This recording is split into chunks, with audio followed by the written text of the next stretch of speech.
Bonjour ou bonsoir, tout dépend à quelle heure vous écoutez ce podcast de l'Odigimédia. Notre chroniqueur invité, Aziz Bousseta, partage son avis et ses réflexions dans un article qu'il a intitulé « RSF, une ONG de plus », alors écoutons-le dans ce podcast. L'auteur démarre son article ainsi.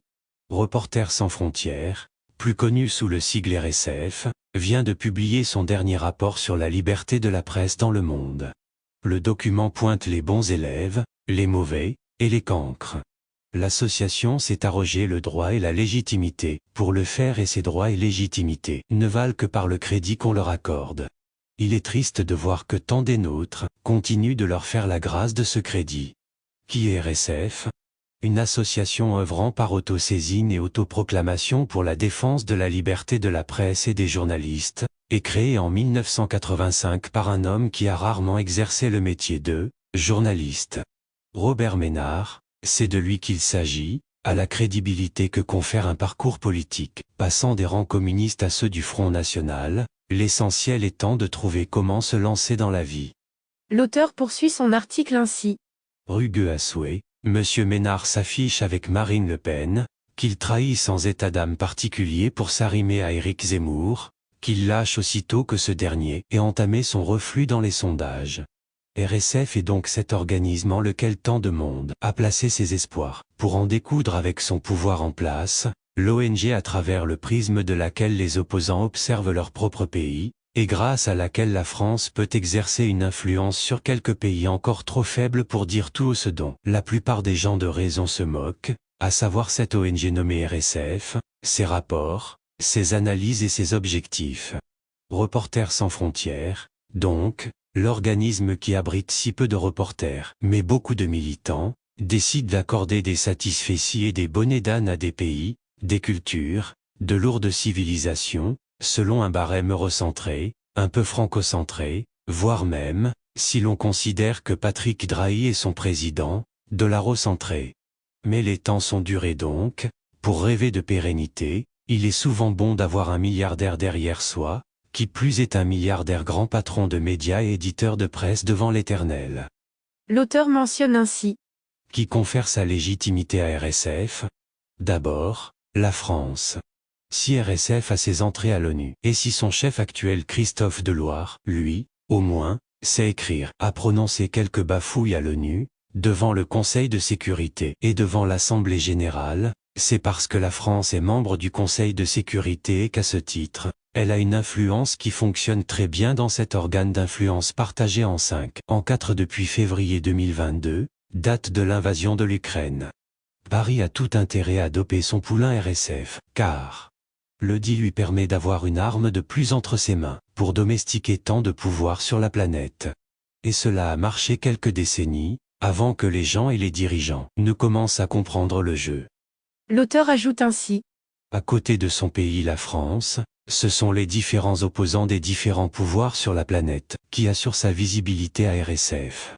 Ici et là, des opposants se gargarisent du classement de leur pays, généralement mauvais, et font le jeu de RSF et de Paris en tapant comme des sourds sur leur pays, où ils ont tout simplement échoué à mobiliser, à déranger, à rassembler, à faire de l'agitation ou de l'agipro. En un mot, à convaincre. Car, de fait, en Europe, en Amérique du Nord, en Asie chinoise ou non, tout le monde se moque de RSF et de ses rapports. Pire, personne ou presque ne connaît RSF. Car RSF est d'abord et avant tout, même indirectement, un élément du soft power français, un levier de pression, un instrument d'influence au mieux, de menace au pire, placé à bas bruit entre les mains de l'État profond français. Les autres, Patrick Drahi protège ses prospères affaires, et les 2 ou 3 présidents de l'ONG, en 38 ans d'existence, font leurs petites affaires, et ça sur un tremplin pour la suite de leur carrière, comme Monsieur Ménard devenu Monsieur le maire, sans écrire un seul paragraphe qui fasse sens ou un seul texte qui serait passé à la postérité, et qui juge à vigoureux coups de menton des cultures, des pays et des civilisations. L'auteur précise sa pensée ainsi. Le plus attristant dans tout cela est, encore une fois, d'observer tous ces gens de pays, généralement africains, qui se recueille devant le type de rapport publié et de carte, qui l'agrémente et qui va du vert, en Europe seulement, au rouge, au Maghreb, en Afrique surtout. RSF a dit, disent-ils, RSF l'a dit, insistent-ils, subjugués, confortés dans leurs pensées, rassurés sur leur parcours. C'est leur droit. Mais il est d'une autre de considérer l'ONG Reporters sans frontières pour ce qu'elle est, en réalité. Au mieux une organisation occidentale distillant les bons et les mauvais points, comme l'Occident nous y a désormais habitués. Au pire, une officine crypto-secrète, agissant au vu du monde comme un organe de vertu mais œuvrant au su de quelques-uns, et peut-être à son insu, quoique, à des objectifs qui la dépassent. L'auteur conclut son article ainsi. Nous avons, au Maroc, des problèmes de toute nature, médias, politique, liberté individuelle, économie, pauvreté. Mais il appartient aux Marocains de les gérer, et s'il le faut, de préférence même, avec des organismes internationaux. À la condition qu'ils soient crédibles. Rédigé par Aziz Bousseta, élu par l'intelligence artificielle de l'Odigimédia. Merci d'avoir écouté ce podcast de l'Odigimédia, ce bouquet de supports numériques, portail, magazine mensuel connecté, web radio et web TV. N'oubliez pas de télécharger notre application l'Odigi mobile sur Play Store et de vous abonner à notre chaîne YouTube l'Odigi TV.